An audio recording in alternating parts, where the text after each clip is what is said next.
Hey everyone, welcome back to the channel. In today's video, I'm going to show you how to access ChatGPT for free without actually using a ChatGPT Plus. Now, as you know, yes, you can also go here and upgrade to Plus, but that will cost you $20 a month.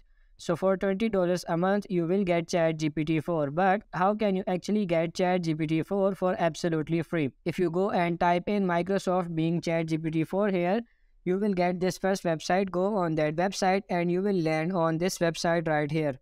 Now, as you can see, we are happy to confirm that the new Bing is running on ChatGPT 4. That means that Microsoft Bing write a search engine will run on a GPT-4 system. That means you can basically use a GPT-4 for absolutely free without actually using a ChatGPT, plus. So as you can see, if you want experience GPT-4, you need to sign up for new Bing preview, right? Once you are able to use the new Bing to search and search at and create at bing.com, as you can see, if you click on new Bing preview here, it will redirect us to this page. Now I'm going to tap on this open in Microsoft Edge. It will give us this prompt. If we tap on this open Microsoft Edge again, it will redirect us to totally a new window, and this is the page where you can use GPT-4 like you can use the new Bing, and this is the GPT-4.